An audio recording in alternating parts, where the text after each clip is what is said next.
Concurseiro, concurseira, chegamos, mais uma dobradinha. A prova concursos no ar, dobradinha, professor Laércio, professor Marlos, a geopolítica, a geografia e a redação, a produção de textos, a literatura, as linguagens vivas aqui, não é, Laércio? Hoje é um assunto que mexe com... Dinheiro, money. Vamos lá, já está escrito ali, ó, impostos sobre grandes fortunas no Brasil. Atentos, porque é um tema que pede uma argumentação com propriedade. Então, por isso, fique muito atento, atenta a esta aula, a este momento, para você não só ter algumas informações a mais, mas daí, a partir disso, refletir e escrever um texto. É fundamental que você termine esse momento de dobradinha, essa aula, esse instante de discussão, de reflexão, escrevendo alguma coisa, porque aí você vai, de todas as maneiras possíveis, colocar no papel os seus pensamentos, as suas reflexões. Veja só, esse tema, imposto sobre grandes fortunas, voltou à tona agora no início do ano, todas as confusões em termos de país, ele reacendeu essa situação, mas é interessante, dos 7 impostos que existem na Constituição de 88, dos 7, são um número pequeno. Só que impostos federais. Sim. O único que não tem uma regulamentação, o único que os senhores deputados federais e senadores não se debruçaram até então para colocar as regras, será assim ou assado. Tem alguma coisa errada. Por que isto não aconteceu? E, em cima disso, o nosso aluno precisa pensar, porque pode sim ser um tema de redação. Um pouquinho de história, né, Larissa, para fazer uma introdução. Então, sempre o estudante pede, bom, o que eu posso fazer? Quem está se preparando para um tipo de concurso? Você precisa apresentar o assunto. Então, é um texto argumentativo? Sim. Então, se é um texto argumentativo, ele vai precisar do quê? Ele vai precisar de uma tese, eleger uma tese. Mas daí ele precisa apresentar o assunto. Nessa apresentação do assunto, Lécio, eu te pergunto, amigo, esta classificação que alguns ainda teimosamente usam, de primeiro mundo e terceiro mundo, ela é válida? Não, porque isso vem lá da chamada Guerra Fria e que tem uma relação com o primeiro, segundo e o terceiro estado francês, o clero e, por exemplo, a população rica.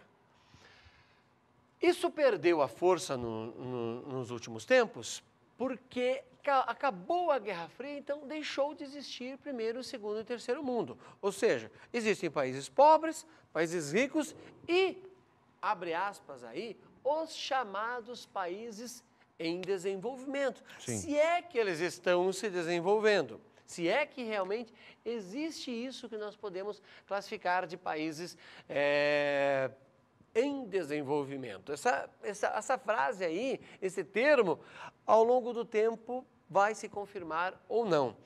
Dentro desse pensamento, professor Marlos, também, da criação do imposto sobre grandes fortunas, tem um problema que eu acho que cabe aí nessa tua fala. O que é uma grande fortuna? Justamente, amigo, porque quando nós partimos da apresentação, então, é necessário apresentar o assunto para chegarmos ao Brasil como um país em desenvolvimento. E um país com ricos. Porque o título é Impostos sobre Grandes Fortunas no Brasil, não é nos Estados Unidos, exatamente. Na China e no Japão. Mas aí nós temos que ter a dimensão do patamar brasileiro. Sim. Então, ricos, me corrija, Laércio, por favor, se cometer algum equívoco aqui. Estados Unidos, China, Japão, Alemanha vem nesta posição, né, aqui, entraria a França, a Inglaterra, né, a França aqui. A China tem uma classificação, ela é rica, é o segundo PIB do planeta, só que ela não tem uma população rica, esta é uma diferença. Mas o poder de fogo deles é muito grande. E aqui entramos nós. Então, sim, estamos em sétimo lugar. Estamos em sétimo. Está aparecendo na tela? Tá, ainda está lá. A sétima posição, o Brasil. Então, quer dizer, o Brasil é um país com ricos. Sim. O problema é que este país com ricos, infelizmente, traz uma desigualdade extraordinária, porque historicamente os ricos sempre foram muito ricos e pagaram menos impostos. Exatamente. E isso é histórico, isso é colonial, não é, Laércio? Infelizmente. Quer ver? Aí nós voltamos. Você quer falar lá ou vem aqui? O que você quer fazer? Contigo aí. Porque você me deu uma dica boa. Reginaldo, coloca na tela, por favor. Olha, eu separei para vocês aí um dado. Este dado aqui tem que ser usado na sua redação. Veja com atenção. Deixa eu pôr os óculos que eu não vou conseguir enxergar a tela. Olha só. Por exemplo, quantos salários você ganha? Se você ganhar até 3 salários mínimos, E 79% da população brasileira ganha até 3 salários Então, quer mínimos. dizer, você tem, teoricamente, 3 em cada 4 brasileiros ganha esse dinheiro, essa verba. E o que acontece? Mostra lá de novo, Reginaldo. Eles pagam 53, quase 54% do que ganham. Sim. É uma coisa absurda a população que ganha menos pagar, já que eles são, acaba sendo a maioria nesse ponto, eles pagam metade do que se arrecada. A outra faixa, que dá uma melhoradinha, né, mas também não é tanto assim, de 3 a 5 salários mínimos, 10%. Essa turma paga 12%. Dos impostos recolhidos. Depois, aqueles que têm uma melhora já, entre aspas, razoável, 5 a 10 salários mínimos vão pagar 7%, que dá 16% da quantia. Depois, os que têm uma vida, vamos dizer assim, mais digna, com um salário que você pode contar para fazer um pouco mais dentro de casa, 2% apenas, só 9%. E aquela população que ganha mais de 20%, olha o que acontece, só 7%. Então, justamente, se é um país com tanta gente rica, quer dizer, tem poucas pessoas no cômputo geral, mas são esses os mais abastados, os que contribuem menos para o desenvolvimento da sociedade. Ó, eu vou falar aqui sem ter uma comprovação científica, mas dá para nós concluirmos a provocação que eu fiz anteriormente. Eu disse que é um dos 7 tributos, aliás, o único dos 7 tributos que não foi regulamentado pelo nosso Congresso, pelos nossos senadores e deputados federais. Por quê? Será que quem deu dinheiro para esse pessoal se eleger e reeleger, estão lá alguns há 30 anos no poder, fazem parte, coloca lá na tela, por favor, Reginaldo, a percentagem desse grupo. Esses 7% que você está vendo, será que é esse grupo aqui que pagou para que os nossos excelentíssimos senadores fossem eleitos e, portanto, exigem que a lei não seja regulamentada? É uma pergunta que você deve pensar. Então, por isso, a temática, impostos no sentido geral, mas o imposto sobre grandes fortunas. E aí alguém vai dizer assim, mas nós vivemos uma situação capitalista, em que a pessoa pode acumular riquezas, sim, acumular riquezas, mas ele vive numa sociedade. E quem permitiu que ele chegasse a essa riqueza? Foram todos os outros. Sim. Então, espere aí. Então, quer dizer que os outros elevaram esse indivíduo. Agora, ele não pode também contribuir um pouquinho, fazer um efeito descendente, uma vez que ele só foi ascendente? Claro que pode. Mas de livre e espontânea vontade não o fará. Por isso é que o imposto precisa ser regulamentado e efetivamente ser cobrado do indivíduo. E tem que lembrar que a população mais pobre, que ganha menos e poderia ficar com um pouco mais de dinheiro, para gastar no supermercado do rico, para gastar na loja do rico e deixar o rico mais rico ainda, porque esse dinheiro ficaria com ele, não, está indo para a tributação. É uma coleta burra. E essa carga tributária é espetacular. Como nós começamos a comparar, sim, perfeito. Nós começamos a comparar, né, fazendo com a canetinha lá, por favor, amigão. Começamos a comparar a quantidade que você tem. Então, você tem aqui 1.000, daí você tem milhão e você tem bilhão. Exatamente. É impressionante. É assustador quando você vê... mais de meio trilhão. Deixei em verde para você observar. É assustadora a diferença. Sim, então é impressionante aqui, o Marcos está chamando a atenção para essa cifra aqui, né? Isso, exatamente. Quando você tem, quer dizer... E aí, vou mais longe, amigão. Some, por favor, 126, 166, 96 e 72. O que você tem? Você tem menos da metade. Quer dizer, então os mais modestos da sociedade brasileira são os que carregam o país nas costas. Olha só que espetáculo triste. E aí a contrapartida, né? Porque o problema, e o candidato pode escrever isso no seu desenvolvimento do texto, o problema é a contrapartida.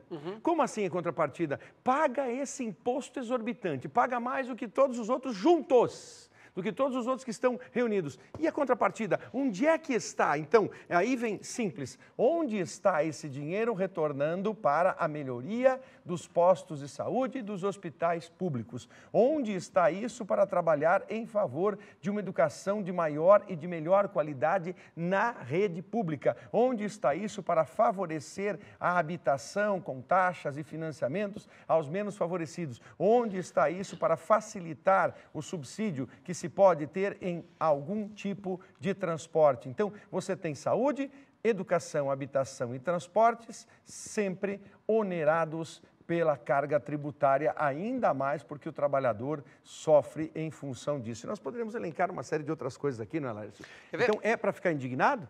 Ora, se você está conosco, nos acompanhando agora, certamente você deve ter e carregar como nós um sentimento de indignação, porque não é possível, quem mais contribui é quem menos tem direito a alguma coisa. Existe uma conta, não é minha, tá? Dá uma olhadinha lá, por favor, Reginaldo, coloca na tela.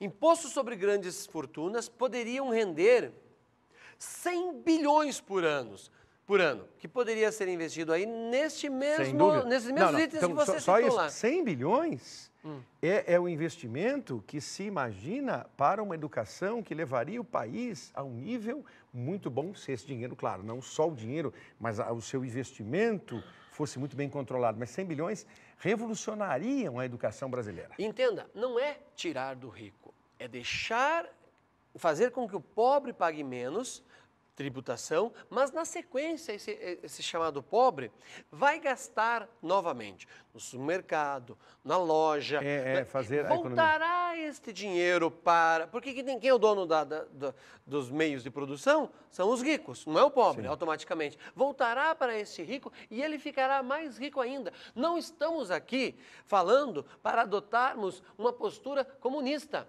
Não. Entenda o seguinte, os Estados Unidos faz isso, a Inglaterra faz isso, o Japão faz isso. Então, impostos sobre grande fortuna são... é uma ideia de país rico, de país desenvolvido e não de país pobre. Esse argumento do professor Marlos, que França, Inglaterra, Itália, Alemanha, Japão, Estados Unidos estão na nossa frente justamente porque eles têm os impostos sobre grandes fortunas. Saiu há poucos dias os maiores milionários do mundo. A Forbes coloca lá o Bill Gates na vanguarda. E o que ele já declarou já está em cartório. Por exemplo, de cada 100 dólares que ele tem, 40% será doação, não transformar-se-á em... investimento para ele ganhar mais ainda. Não vai se transformar em herança, porque tem uma tributação muito grande, automaticamente ele entende, farei uma boa ação com isso, gastarei esse dinheiro com aquilo que eu acho interessante, pensando em educação, pensando em alguma cura para AIDS, porque ele é bastante focado nisso. E faço a economia girar. E não entrego para o governo esse dinheiro. Por isso que você vê ele querer fazer essa chamada boa Laércio, ação. nesse contexto, então, no passado, esse aqui é um desenho do passado. Sim. Mas que reflete, por exemplo, o século XX para nós. Essa pirâmide social aí. Exatamente. Então, aqui em cima, nós tínhamos cerca de 1% da população brasileira que detinha 50% da riqueza desse país, a chamada classe A. A classe B estava aqui, a classe C ocupava esse patamar aqui. Uma parcela pequena. E aí você possuía a classe D e a classe E. Então, essa pirâmide social, ela se aplicava muito bem quando nós olhávamos o século XX, correto, Laércio? Perfeito. Mas já havia essa desigualdade e a cobrança de impostos lá para este grupo aqui, para essa parcela, ela não existia.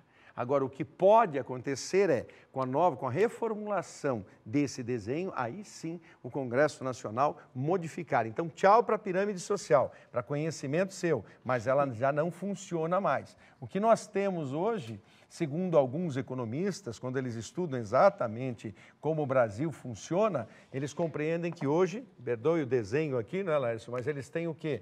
Hoje os economistas dizem que nós funcionamos como uma espécie de losango, certo? Então, nós teríamos esse losango. Dentro desse losango, então, um losango social, não mais a pirâmide social, e sim esse losango social. E nesse losango social, você continua tendo lá em cima a classe A. Só que essa classe A já não é mais tão detentora, sim, de tanto dinheiro, até porque ela aumentou, ela se pulverizou. Aí você vai ter aqui a B, aí nós teremos aqui a D e nós teremos a E. E, é claro, a fantástica classe C no Brasil. Então, hoje nós vivemos um losango social, fruto do quê? Do século XXI e de medidas que vieram no sentido de favorecer a classe C desse país, mas que continua pagando muito imposto.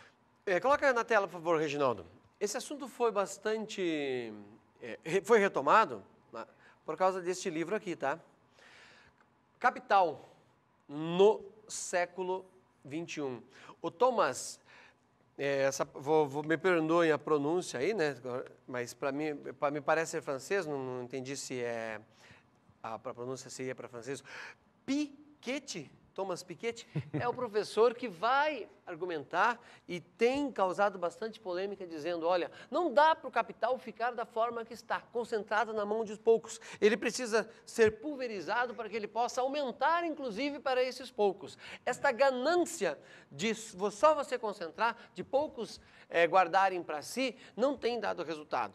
E o exemplo são aí menos de 10 países que deram certo fazendo a pulverização, vou lembrar aí, Inglaterra, Alemanha, Estados Unidos, Itália, a França, os principais, a Coreia do Sul, nos últimos tempos, tem conseguido fazer essa pulverização, porque promoveu há 20, 30 anos um sistema de educação fantástico, principalmente valorizando a mulher, porque a mulher está em casa, está ali com a criança e o país cresceu. Dentro do desenvolvimento, você coloca exatamente essa palavra que o professor Laércio acaba de mencionar, com clareza.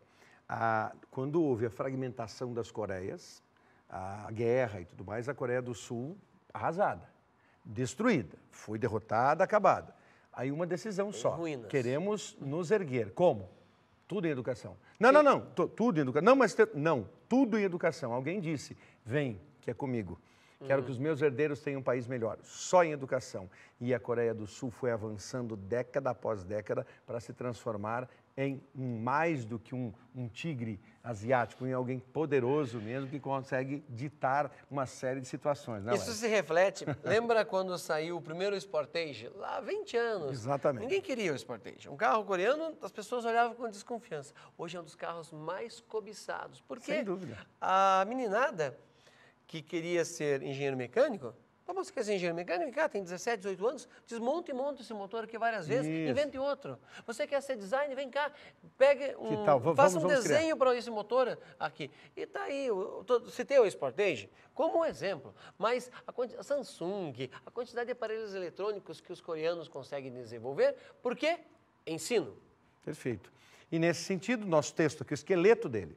Então, fez a introdução, apresentou o assunto, 5 a 7 linhas, um parágrafo só, basta. Um parágrafo aqui, 5 a 7 linhas. Desenvolvimento, 2 parágrafos, recheando com todas essas informações e algumas outras que você pode pesquisar também. Então, fez o desenvolvimento, que é o recheio do seu texto. Aí vai para a conclusão, 5 a 7 linhas, um parágrafo. E você conseguiu dominar esse assunto para discorrer sobre o quê? Sobre o imposto que as grandes fortunas poderiam em minha modesta avaliação, deveriam pagar em função de um país melhor. Quando você falou em montadoras, imediatamente eu já vejo e avisto um erro do governo brasileiro nos últimos anos em incentivar exageradamente as montadoras, as multinacionais. Por que isso se refletiu em erro? Porque, obviamente, agora, notícia deste mês, notícia recente, as montadoras estão demitindo. Por quê? Porque no início de 2015 o que aconteceu?